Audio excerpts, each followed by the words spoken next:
Good morning, everyone. In the last session, we discussed about types of teams in the project, right? So there are two types of teams in the project.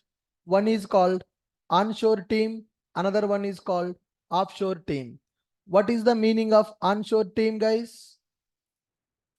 What is the meaning of onshore team? The people who are working from the client location, they are called as onshore team. So they are going to interact with the client. They will understand client business model.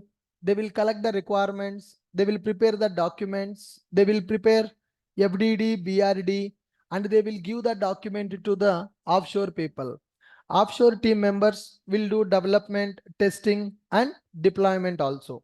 So every day there will be some meeting with offshore and onshore team members. That meeting is called as bridge calls, right?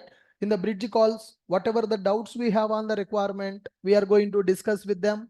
They are going to clarify the requirements. Any questions that developers are having, testers are having, those doubts will be clarified by onshore team members. Can we communicate with the clients directly? No, we can't communicate with the client directly. If you have any question, you need to talk to your functional team who are working in the client location. The next one. So here, as teams members are working in onshore and offshore, some travelings will be available.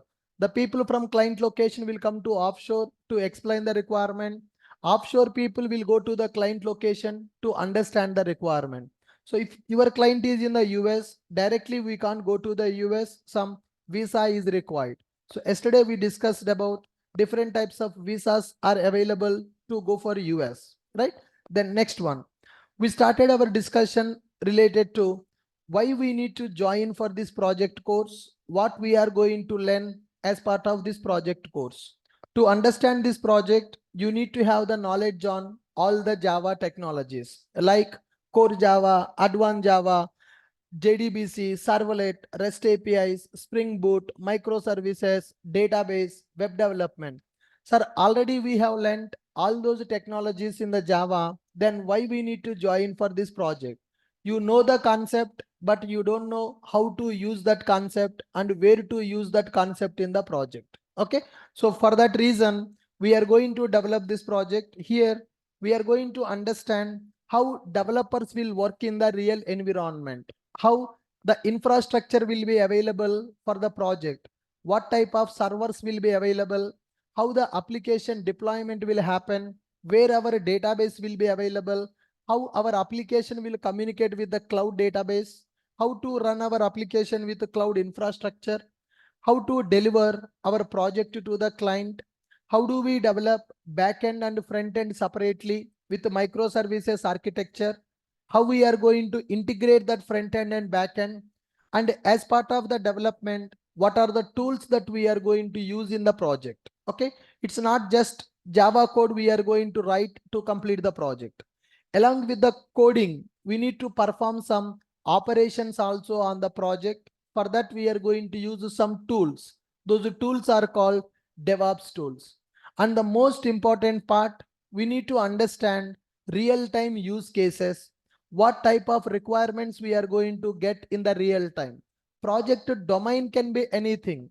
So it can be a banking, or it can be healthcare, it can be insurance, it can be e-commerce. The project domain can be anything, but what type of use cases we are going to get in the real time, and how to analyze those requirements, how to improve our analysis skills in the project, and how to improve our coding skills in the project. Okay, so this is very important for us. Okay, so if you learn this analysis skills, coding skills, and tools using in the project, then you can also work like a pro. You can also work like a experienced developer in the project. You can also work like a experienced developer in the project. So the main agenda of joining for this project course to learn the project development, the complete SDLC process, and to work like a experienced developer in the project. Once this project course is completed, and not just course completion, if you do all the practices, whatever the task we are giving, if you complete all the tasks, then you are equal to 3 to 3.5 years experienced developer. If you have some career gap, that gap you can show as a experience and you can attend the interviews with the experience only. If you don't have a gap, then you can join as a fresher. You can try as a fresher. So because as part of this, we are going to learn, as I mentioned already, we are going to learn 20 plus real-time tools, like some build tools available, some testing tools available, some DevOps tools available, some coding related tools also available, code review tools available, monitoring tools available. 20 plus tools we are going to use. These tools will be used in the real-time project. Sir, all these 20 tools will be available in the project. No. So all these 20 tools may not be available in the single project. So then why we are learning all these 20 tools? Project to project, the tools are going to be different. So here we are learning Maven, we are learning Gradle. Two tools are not required for the project. Some projects will use Maven, some projects will use Gradle. And we are going to learn GitHub and Bitbucket. Both are used for same purpose. Maven and Gradle used for same purpose. GitHub and Bitbucket used for same purpose. So a project, if it is used Maven, Gradle is not required. If they are using GitHub, Bitbucket is not required. But there is no guarantee every company will use only Maven. Some projects are developing using Maven. Some projects are developing using Gradle. Some projects will use GitHub for the repository. Some projects will use Bitbucket for the repository. So we don't know in which company you are going to get the job, in which project you are going to work, what tools they are going to use in the project. So that's why 20 plus tools that I am going to cover as part of the course. But all the 20 tools we are learning, we will keep in the resume. But in the project, we may not work with all the 20 tools. In my experience, I got the chance to work with these 20 tools in different companies, in different project. I have never used all these 20 in the single project. So in my career, I worked with 5 different projects in the last 10 years. In these 5 different projects, different tools we have used. All the tools we are going to learn here. Right. And next one, as we are going to learn here, main important part is analysis skills. We have to learn how to analyze a requirement, how to design database for the given requirement, how to design classes for the given requirement. Most of the people are weak here. You need to improve your knowledge in this area, then you will become a very good and great developer. If you want to become a good developer, if you want to become independent developer, the first thing that you need to do is improve your analysis skills. So improve your maturity towards understanding the requirement. By looking at the screen, you should be able to tell.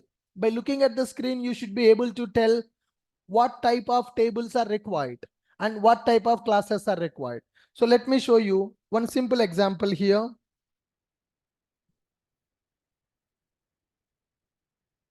Now, I'm trying to access, it is disabled.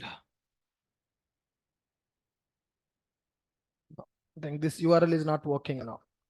Yeah. I want to show you that project, but it's disabled I deployed in the cloud platform, but my account is disabled in the cloud. So it is not accessible. Tomorrow I will show you that. And then Monday I will show you that. So we need to improve our analysis skills here. Once analysis skills improved, then we need to work on coding skills, guys. So understanding the requirement, analyzing the requirement is first thing. Once analysis completed, then you need to do the coding for the same thing. You should be able to write the code for the same project. Once code is completed, you should know testing. So basically, as a developer, we are going to perform unit testing. What is the meaning of unit testing? Whatever the code you have implemented, you need to test, is that code working as expected or not? And you should know the project deployment process. You should know project deployment process. So in the real time, To deploy the projects, people will use Jenkins plus Docker plus Kubernetes. These tools combination will be available for deploying our applications in the real time. Last week, we already learned what is Docker. This week, we are going to learn Jenkins. Today, we have Jenkins class at 5:30. And in future, we are going to learn Kubernetes also. These are called DevOps tools. But a developer also should know how to work with these tools to automate project build and deployment process. Okay. And we need to understand cloud computing. Okay. So how to work with the cloud platforms like AWS cloud. Nowadays, in every project, cloud platforms are used. Cloud platforms are used in every project development process. Our servers will be available in the cloud. In the last week, I have created one Linux machine and I installed Docker. So that a Docker setup I have done in the Linux machine, that Linux machine I have created in the AWS cloud. So just I have taken one machine in the AWS cloud to set up the Docker. Like that, for the project, 50 to 60 machines will be available in the cloud platform in the real-time environment. For a Docker, one machine will be available. For Jenkins, one machine will be available. For SonarQube, one machine will be available. For Kubernetes, 5-6 machines will be available. For Nexus, one machine will be available. So in the real time, the infrastructure we are going to set up in the cloud platform. So as a developer, you need to have some knowledge on cloud computing. And another important thing, as a developer, you need to know some Linux commands, because all our servers will be set up in the, all servers setup will be done in the Linux machines only. All the servers setup will be done in the Linux machines. So you should be able to work with some Linux commands. You should know how to work with Linux commands, like how to create files in the Linux, how to edit the files in the Linux, how to install softwares in the Linux, how to deploy our applications in the Linux machines. And if you learn these things, then you are called as experienced developer. Working with the tools, analyzing the requirement, doing the coding for the given requirement, performing the unit testing for the project, then, and most important thing, code integration, guys. As a developer, you should know code integration part. Code integration means multiple team members will work in the project. All the developers code should be integrated at one place. So your code, my code, their code should be there at one place. So we should be able to understand code integration process in the project development. We should be very careful while working with code integration, because when I do some coding, my code should not disturb your code. Your code should not disturb my code, because code is everything for the project. Without code, there is no project. So when code integrations are happening, we should be very, very, very careful. And a deployment process we need to know by using some DevOps tools and cloud computing. So how to set up infrastructure. Basically, project infrastructure will be available in the cloud platform. And next one, Linux commands we need to learn. So Linux is also part of our syllabus. We are going to learn some Linux commands. And we are giving Linux free batch. If anybody want to learn in-depth of Linux operating system, from next Wednesday at 7 p.m. online free batch available for Linux. If you are interested, you can attend. Definitely that will be an advantage for you. Definitely that will be an advantage for you. In the market, to learn the Linux, people will charge 8,000 rupees. So for 45 days, they will take 8,000 to teach the Linux. But here, I'm giving that free batch because we need to teach the Linux for DevOps people also. Already we are teaching for DevOps people. Same batch I am giving for free of cost. If anybody want to learn, they can go with the free classes of Linux. From next Wednesday at 7 p.m. it is going to start. You got my point? Good. So this is what we are going to learn as part of the project. And main important thing, full stack development. Okay. So when we are going for coding, you need to know front end and back end development. So that front end back end development is called as full stack development. And we need to know integrations also. How we need to integrate our front end of the application with the back end application.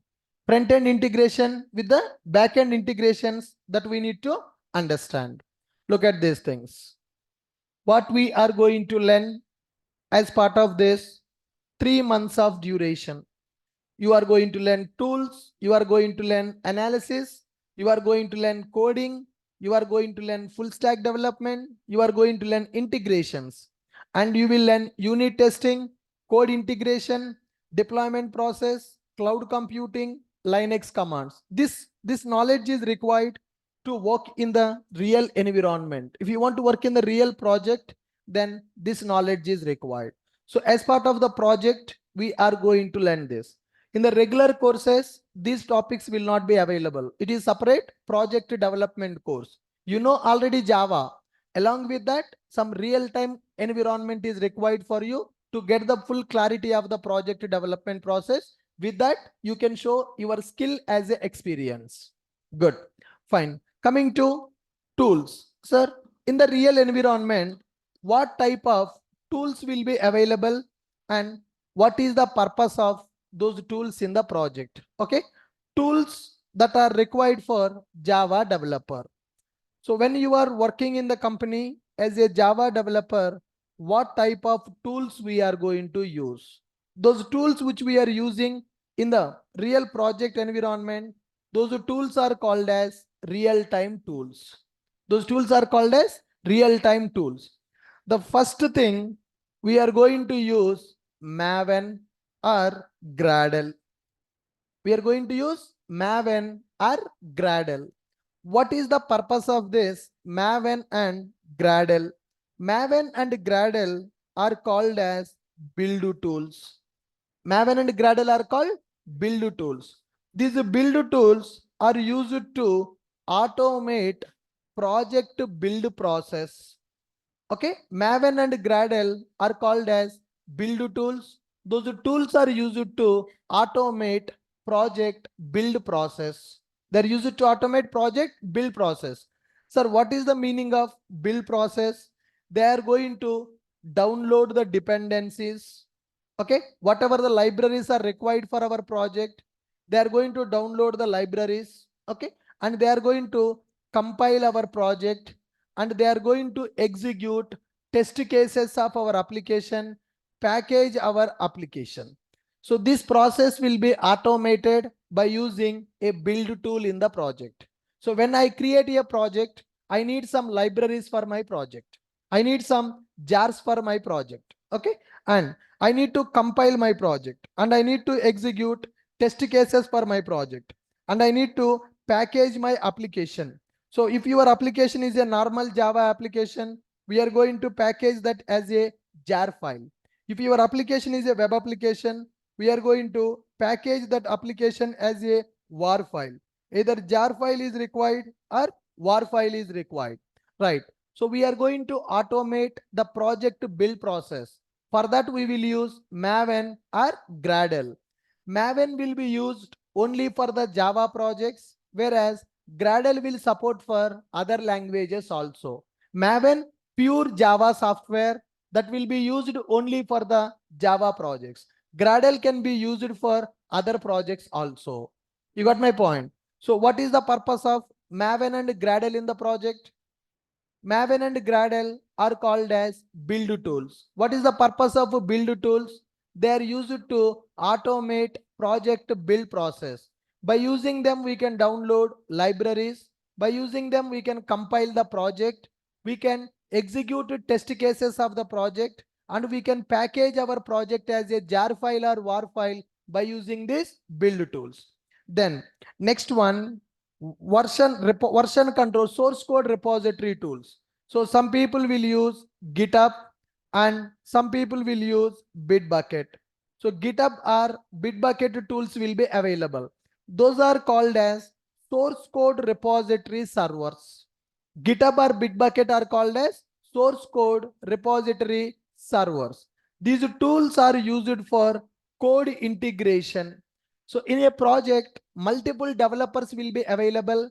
All the developers code should be stored at one place. So that's where we are going to use GitHub or Bitbucket. Source code repository servers we are going to use in a project. Code integration we are going to perform, and monitored access. Monitored access, nothing but who modified that code, who, when, why, what. This is going to be tracked in the project. So my code is available. If you make some changes to my code, I can easily track it by using these repository servers in the project.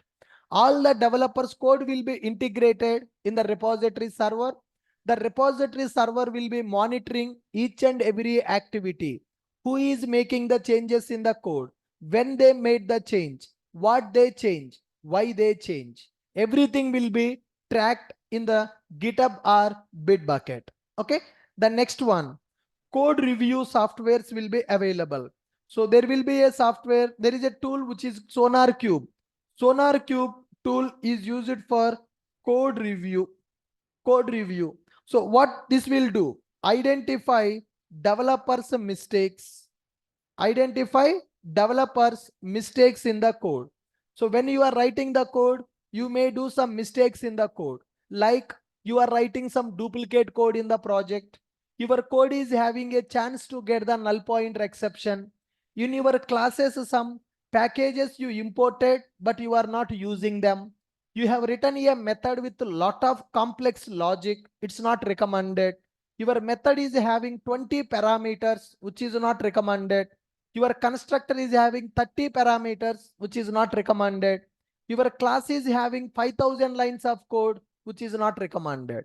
So it is going to check what are the mistakes that developers are doing in the code by doing this code review. So this is going to perform static code analysis. It is not going to verify your logic is correct or not. It is going to verify, are you following Java naming conventions or not? Are you following Java language best practices or not? Are you following Java coding rules or not? Okay, so it is going to perform static code analysis. It is going to identify developers mistakes in the code, and so it is going to give you code coverage report also. That means your code is properly unit tested or not, we are going to identify by using this SonarQube software. Are you guys clear? What is the purpose of SonarQube in the project? SonarQube is used for code review and it is going to do static code analysis. What is the meaning of static code analysis? What is the meaning of static code analysis? It will check best practices, rules, naming conventions. It is not going to check whether your logic is correct or not, whether your query is correct or not. It is not going to check that. And it is going to identify developers' mistakes also. And the next one, in the project, we will use a tool called JUnit. We will use a tool called JUnit. JUnit tool is used for unit testing. JUnit is used for unit testing. Unit testing means whatever the methods you have created in the project, those methods are working as expected or not. Individual components we are going to test by using JUnit here. So JUnit is a Java framework, I can say Java tool, which is used to perform unit testing for Java applications. I have a class with three methods, M1, M2, M3. So M1 method is working as expected or not. M2, M3 methods independently, they are working as expected or not. We are going to test it. As part of this JUnit, we are going to perform isolated unit testing. Isolated unit testing will be available.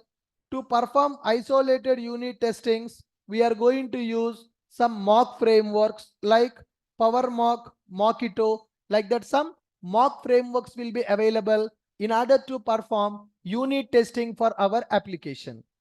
In order to perform unit testing for our applications, we are going to use these mock frameworks, right?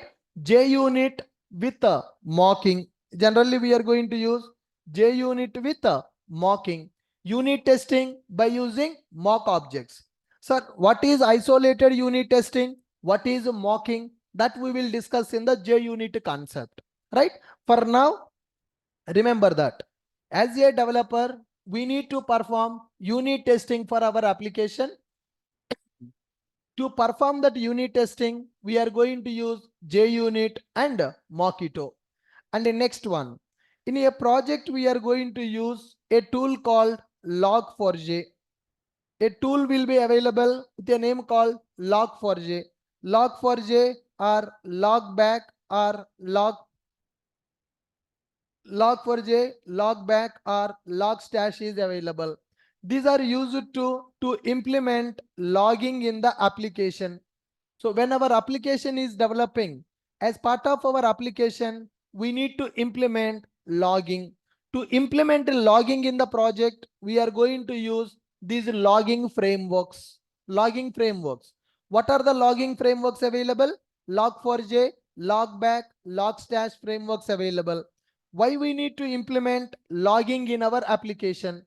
To understand runtime behavior of our code. To understand runtime behavior of the application. When we are developing the code, you will run the code in the same system. You will see how it is working. But tomorrow, when you deploy your code in the server, when you deploy your code in the client location, that may work or may not work. If it is not working, why it is not working? We need to understand the problem. So to understand that problem, we are going to implement logging in the application. So it is used to understand runtime behavior of the application, to identify runtime exceptions, root causes. To identify runtime exceptions, root cause, we are going to implement logging in the application. So when our application is executing, some functionality is not working. Why that functionality is not working? What is the reason? Where is the actual problem? We need to understand root cause of that problem. To understand the root cause of the problem, we are going to check logs of our application. So for every application, logging will be implemented. The main purpose of the logging to understand runtime behavior of the application, to identify runtime exceptions in our application. To understand runtime exceptions of our application. Okay. Once logging is available, log messages will be stored. Log messages will be stored in log files. Okay. When code is executing, that code will generate the messages. The messages will be stored into one log file. Now, so if you see like this, my project is running. My project is running. So that project, my project is running here. Like this, my project is running. When users are accessing our project, this project will create one log file. This project will create one log file. In this log file, log messages will be stored. When the requests are coming to our application, code will be executing, which method is executed, what exception occurred, everything will be stored into one log file. Now, assume that this application and these log files are available in the USA server. Our client is in USA.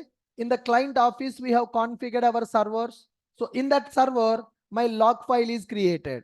When users are accessing application, it will generate the logs in the log file. So log file means the text data.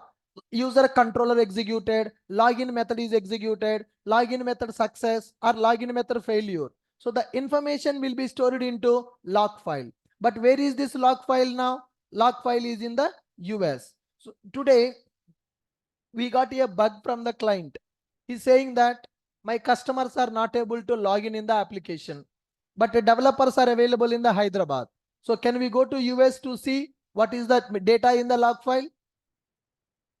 Come on, guys. I'm in Hyderabad. My server is in the US. Can I go to US to check why people are not able to log in? No. From Hyderabad only, we should be able to connect to this log file. Okay. I have one laptop. Company provided one laptop for me. But company having a server in the US, application is running in the US server. That application generating the logs data is stored in the log file. This is my laptop, which is provided by company. Using this laptop, I should connect with this log file and I should get the data from the log file. To connect to the log files in the real time, we are going to use softwares like Putty. We are going to use softwares like ELK. We are going to use softwares like Splunk. These softwares are called log monitoring softwares. So now from my system, I want to connect to this file and I want to get the data. To get the data from this log file, this is available in one machine, right? So to connect from my machine to this file machine, we can go with a Putty software, we can go with the ELK, or we can go with the Splunk software. These softwares are called as log monitoring softwares. So here we are going to learn log monitoring tools also. Log monitoring tools will be available. What is the purpose of these log monitoring tools? What is the purpose of log monitoring tools? You can go with either Putty, or you can go with the ELK, or you can go with the Splunk to monitor log messages of application. Okay, log4j is used to generate the log messages. So log4j will generate the message, will store the message in the file. Now I want to get the message from the file. To get that message from the file, we will go with the Putty or ELK or Splunk software. Are you able to follow me? So good. So what is the purpose of Maven and Gradle? They are used as build tools. What is the purpose of GitHub and Bitbucket? Source code repository servers. What is the purpose of SonarQube? For the code review. What is the purpose of JUnit? For unit testing. Purpose of log4j to implement logging in our application. What is the purpose of Putty or Splunk or ELK? To monitor log messages of our application. Okay, the next one, we are going to use a software called JMeter. We are going to use a software called JMeter, which is used for performance testing. JMeter tool will be used in the real time. The purpose of JMeter for performance testing. Okay, what is the meaning of performance testing? Our application development is completed. If one user access application, it is responding properly. For 10 users also, it is responding. But what will happen if 1 lakh people access at a time? What is the stability of the application? What is the stability of the application? Suppose if you keep 5 kgs bag on my head, I can carry. If you keep 500 kgs weight on my head, I will die. Yes or no? Same concept for the application also. We need to understand strength of our application. How many users can access our application at a time? We can monitor, we can get that information by using performance testing. To do that performance testing, we will use one software called JMeter. So what is the main aim of this performance testing? To check stability of the application. To check the stability of the application, we need to know what is the capacity of our application. How many users can access our application at a time? What is bottleneck of the application? Bottleneck means when it will fail. When it is going to fail, we need to know that also. Okay, to know bottlenecks. To know bottlenecks of the application, we are going to do performance testing. To do that performance testing, we are going to implement JMeter tool and we will test it. Then we will get the report. This application capacity 10,000 users at a time. If more than 10,000 users access, this application server may not respond properly. So we need to increase our server capacity, or we need to keep more servers to run our application. Instead of running our application in one server, we need to run our application in multiple servers. So we need to know the strength of the project. To know the strength of the project, we need to do performance testing. To do the performance testing, we are going to use JMeter software. Are you guys clear? Next one. In our project, we will be using a tool called Jira. Jira tool will be available. Jira tool is used for project management, guys. Jira tool is used for project management. That means task assignment. Task assignments will happen in the Jira. Okay. Pending task reports. Pending tasks, task reports. So who is working on which task? In our project, what are the tasks available? Which task is assigned to which developer? What is the status of the task? When that task is going to complete? Okay, how many tasks completed, how many tasks not completed. Today I want to give this task to one developer. Task assignment, project management will happen by using a tool called Jira. Jira is used for bug reporting also. When you develop the code, testers are going to test your code. If your code is not working as expected, testers will raise a bug. The bug reporting also will be available. Okay, task assignment will be there, plus bug reporting also will be there. To perform these activities, we are going to use a tool called Jira. Okay, the next one we are going to use Docker. Docker tool will be available in the project, especially when we are developing microservices. 100% Docker will be there in the project. So what is the purpose of the Docker? What is the purpose of Docker? Docker is used for containerization. So we are going to containerize our microservices. So a project can contain multiple microservices. So running multiple microservices manually is a difficult process. So because projects will have different dependencies: operating system, language software, database software, front-end software. Installing these softwares in all the machines is difficult. So that's why we are going to implement containerization for our project. Okay, what is the benefit of containerization? What is the benefit of containerization? Make application loosely coupled make application loosely coupled with the system configurations. Okay, so make our application loosely coupled with our system configuration. Okay, make application loosely coupled with the environment. So what machine you are using to run the project, what software is available to run the project, that is not important. When you go for a Docker, Docker will take care of all the dependencies which are required to run our application. Along with Docker, Docker with Kubernetes, very good combination in the market. Okay, it is a deadly combination. Docker with Kubernetes. So Kubernetes is called as orchestration platform. Kubernetes is called as orchestration platform. What is the meaning of orchestration platform? Managing containers. So we are not going to create the containers manually in the real time. In the last week, we learned Docker. We created a Docker file. We created a Docker image. We created a Docker container also. But in the real time, Docker will be there till image creation. Container creation will be taken care by Kubernetes. Okay. Kubernetes is used for orchestration.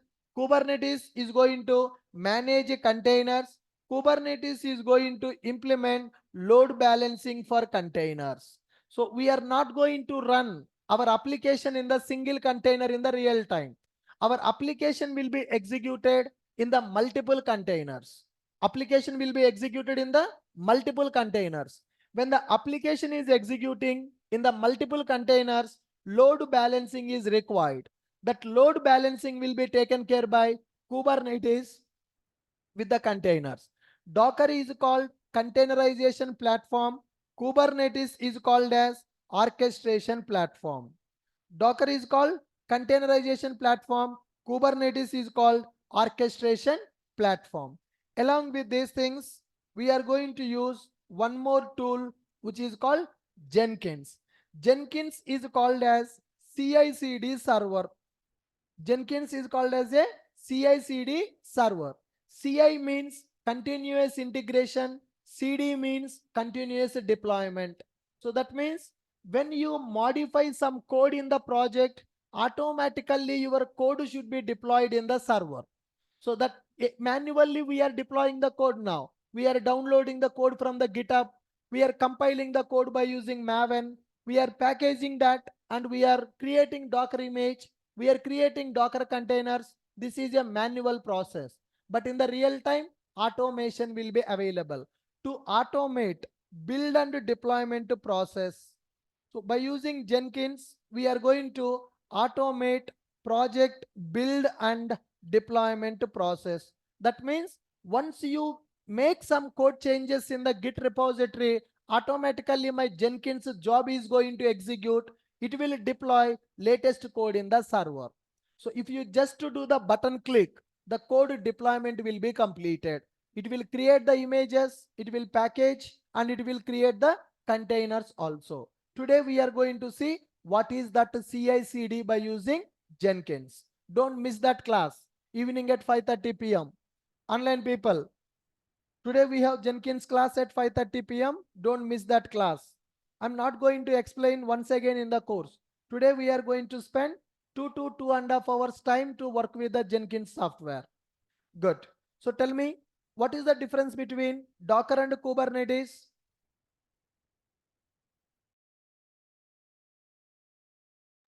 Docker is used for containerization.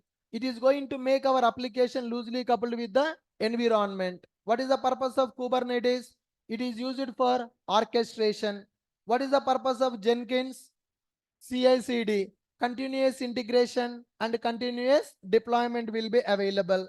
And we will be using a tool called Nexus or JFrog. Nexus or JFrog will be available. It is called as Artifactory server. It is called as Artifactory servers to maintain build artifacts. To maintain build artifacts in the real time, we are going to use a server called Nexus or JFrog. In the course, I am going to explain Nexus. So what is the meaning of Artifactory server? What is the meaning of build artifacts? When you package your application, jar file or war file will be created. We need to maintain the jar or war for the backup. That backup we will maintain by using Nexus. We are creating Docker images. Some people will store Docker images in the Docker Hub. Some people will store Docker images in the Nexus repository or JFrog repository. Build artifacts nothing but our project jar files, our project jars, or our project wars, or our project images, Docker images. So these things are called as build artifacts. Code will be available in the GitHub. Jars will be available in the Nexus. GitHub is called source code repository server. Nexus is called Artifactory server. Source code repository server and Artifactory server. Are you guys clear with this one? Good. So Nexus is called Artifactory server and it is used to maintain build artifacts of our application. So project jar files, project war files, project Docker images, we are going to store into this Nexus repository. Are you clear with my point? So people may ask, what is the difference between code repository server and Artifactory repository server? What is the difference between code repository server, Artifact repository server? Source code will be stored into source code repository. Artifacts will be stored into Nexus repository. Artifact means a jar file or war file or Docker images. Are you clear? Good. Along with these things, we are going to use one tool called Kafka. We are going to use a tool called Kafka in the project. Sir, what is the purpose of this Kafka? Kafka we are going to use as a message broker. Kafka will be used as a message broker. This message broker to develop event-driven applications. Event-driven applications. Now, if you book biryani in the Zomato, so Zomato will send a notification to hotel. Zomato will send a notification to delivery boy. Once the delivery boy go to hotel, it will send a notification to the customer also. So three different people, three different applications are communicating to deliver the food for the customers. So, and Uber, Ola, Rapido, drives are available. When you book a cab in the Uber, Uber will send a notification to the customer, notification to the cab driver also. Such kind of systems are called event-driven systems. To develop such kind of event-driven systems, we are going to use message broker. Apache Kafka is one of the most famous message broker in the market. So what is that Kafka? Later point of time, we are going to see how to work with that Kafka. For now, you remember, Java developer should know Apache Kafka. Kafka is used for the message broker. Message brokers are used to develop event-driven systems. Sir, so many tools are there. I'm not understanding what is these tools. You just need to remember the names. That's it. Today I'm just telling you what we are going to learn in our project course. What tools are required for the Java developer to work in the real-time project environment. So I'm not teaching what is Kafka today. I'm telling Kafka tool we are going to learn. We are going to learn JFrog. Nexus we are going to learn.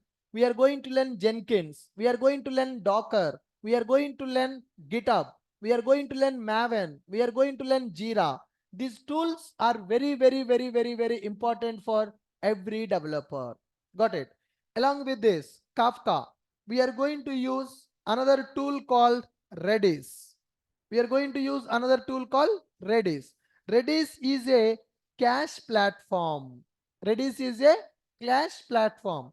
This cache is used to reduce DB calls.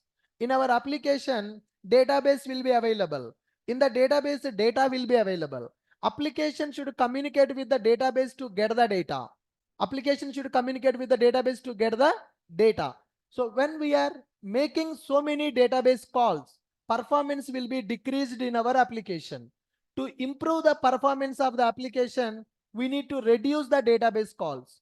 To reduce the database calls, we are using Redis cache in our project. We are going to use Redis cache in our project, which is used to reduce number of database calls in our application. Okay, so Kafka is used for message broker and Redis is used for cache. And we are going to use one more tool called Postman. We will use a tool called Postman.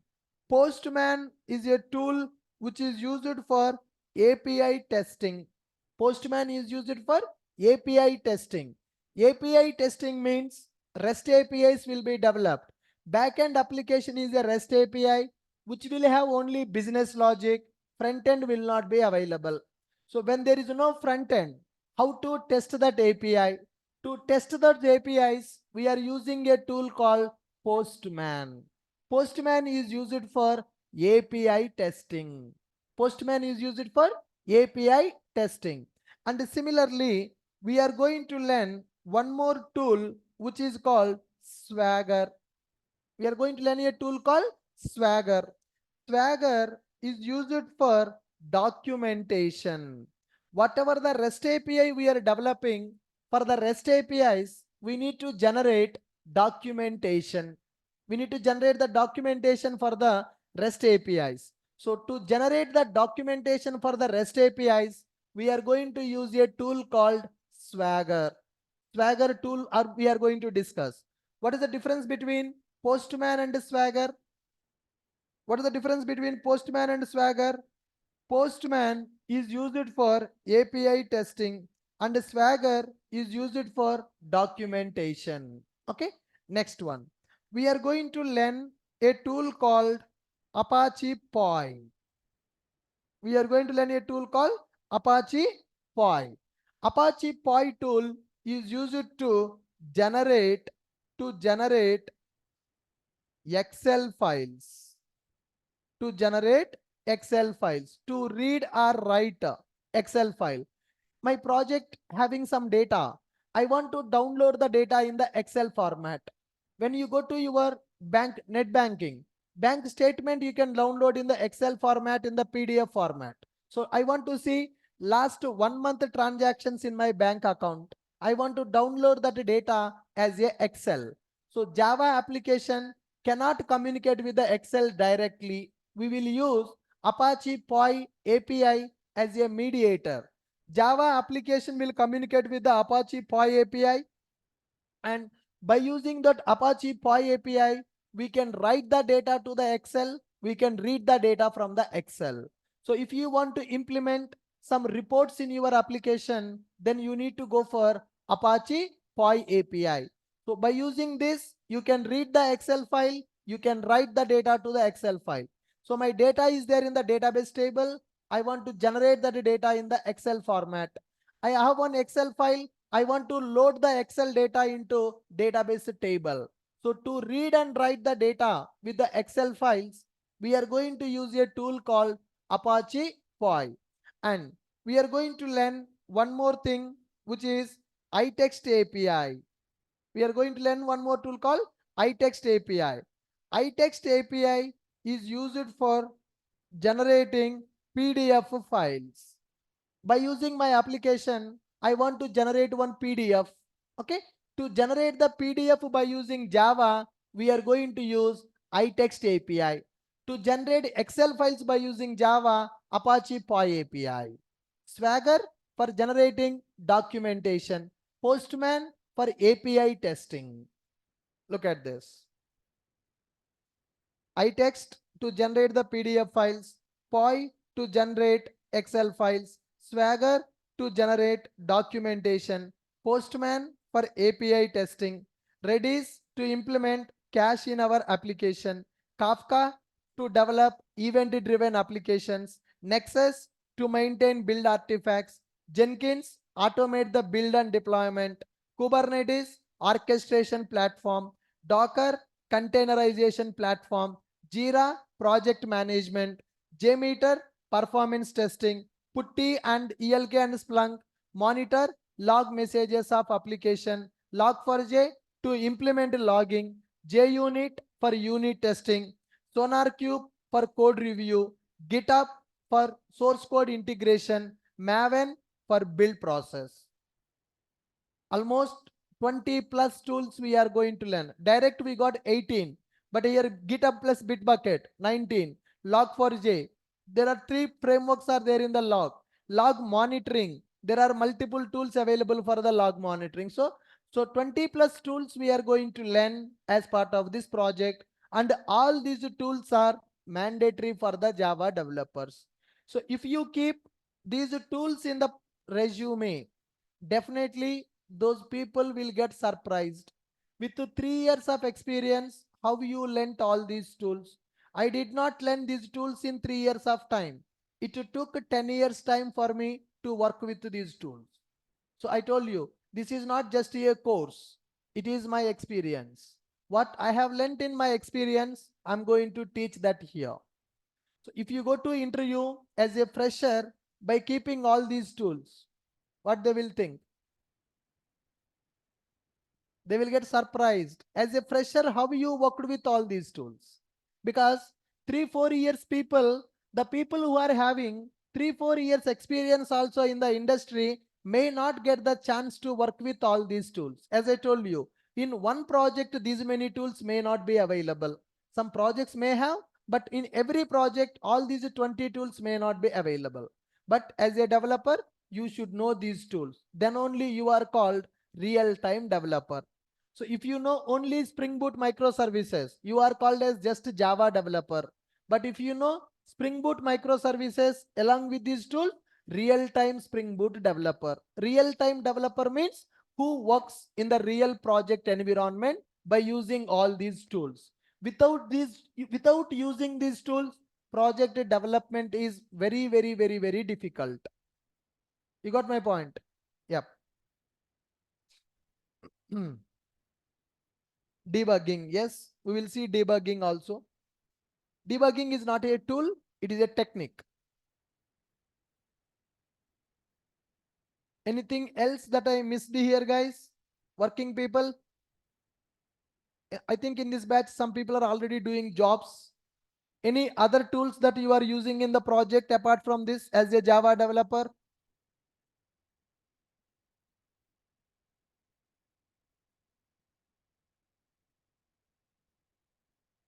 SVN comes here only. SVN is outdated. Instead of SVN, we are going to use GitHub or Bitbucket. SVN is also used for source code repository only, but it is very old tool. Yeah, yeah, very old.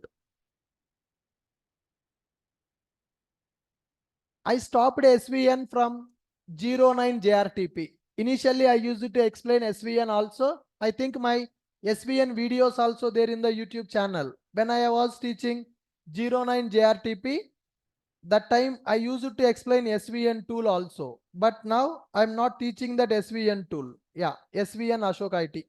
Yes, 3 years back, I uploaded one video on the SVN tool. So this is, I think, the first batch in Ashok IT, Java real-time project 09 batch. Up to 08, I have taken batches in the other institute. In the Ashok IT, first project batch is 09 project batch. For that batch, I have explained SVN.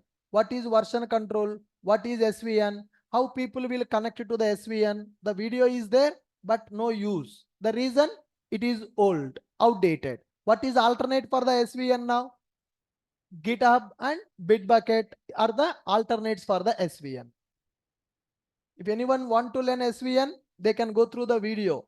I think 13 May 2020, I have uploaded that video, very old video. GraphQL, international, these are not tools. Internationalization is not a tool, sir.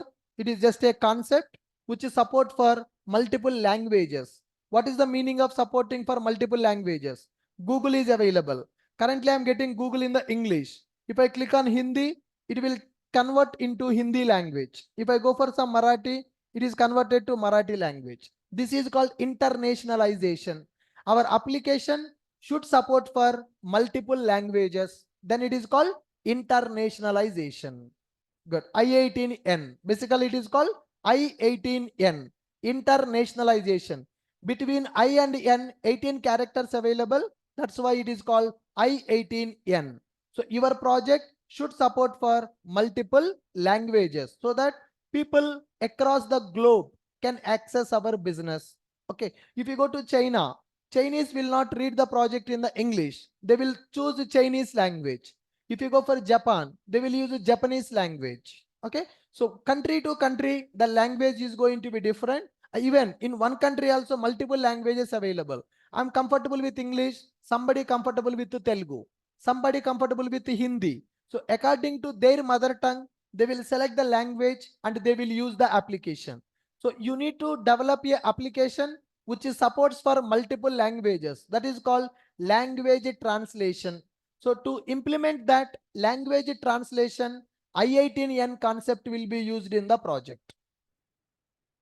That's not a tool, that's a programming part.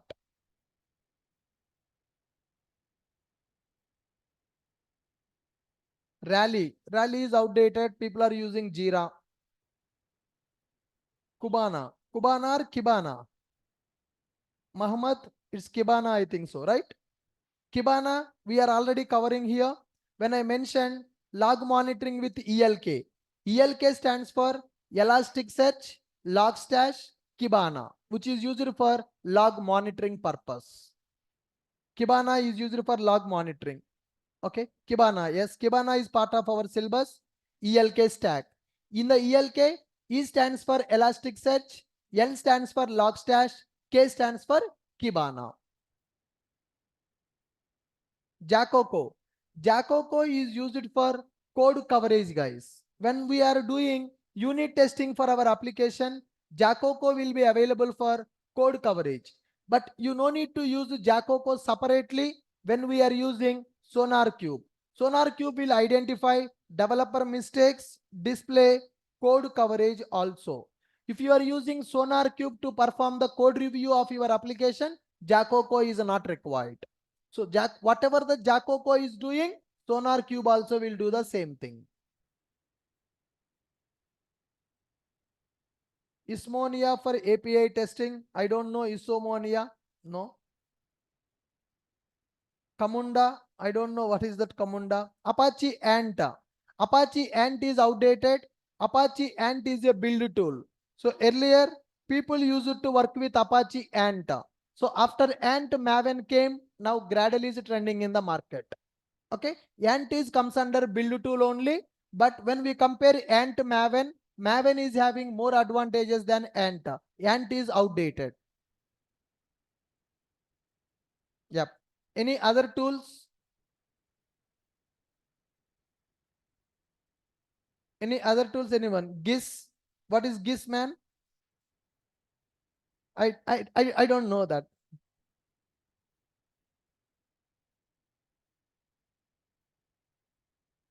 Geographic. No idea, sir. I never used it, that tool. Information system. No idea. Apache Spark. What is security technique?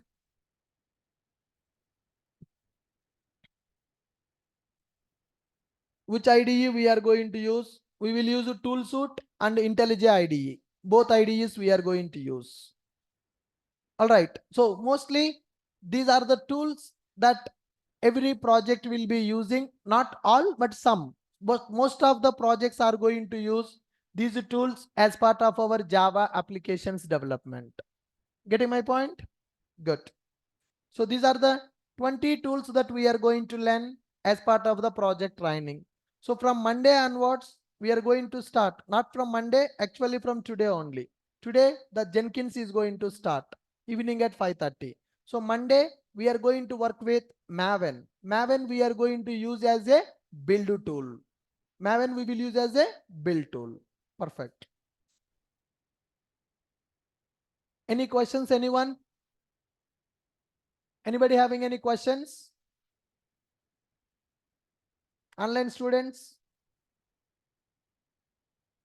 Yeah, payment details I will share on Monday, sir. No worry. You can attend free classes, right? Same Zoom link for Monday also. Ah, all right. Offline students, any questions? And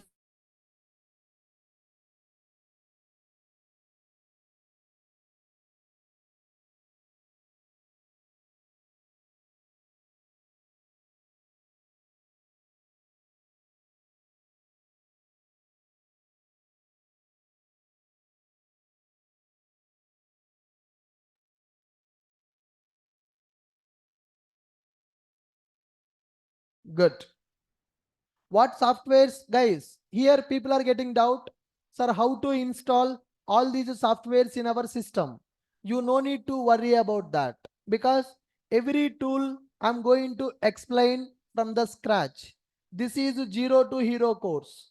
How to install Maven, how to install that Jenkins, how to install SonarQube. Everything we are going to learn as part of the classes. Today evening, I'm going to explain Jenkins. How to set up the Jenkins, that will be discussed in the class. When we are going to work with Maven, how to set up the Maven, I will explain from the beginning. Okay. So for installation, you no need to worry about that. From the very beginning level, I'm going to show you how to install those softwares and how to work with those softwares also. Installation part, you just leave to me. I will provide you documents. I will provide you videos also to set up the softwares in your system. For example, Monday we are going to learn Maven. How to set up a Maven in our system? Already I have uploaded one video in the YouTube. Just to go for Maven setup Ashok IT. So you will get one video. So within 5 minutes of time, you are going to set up Maven in your machine. Okay. So before coming to Monday session, I want the people to go through this video and understand how to set up Maven in the Windows operating system. Okay, so just go to YouTube and search Maven setup Ashok IT. So you will get this video. In this video, I explain what is Maven and how we are going to set up Maven in our machine and how to create one project by using Maven also. I will show this in the class also. But before coming to that, you just give a try on your own. So that you will have Maven setup in your system.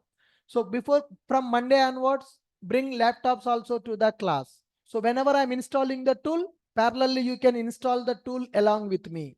So bring your laptops to the class from Monday. Got it? Fine. Any other questions, anyone?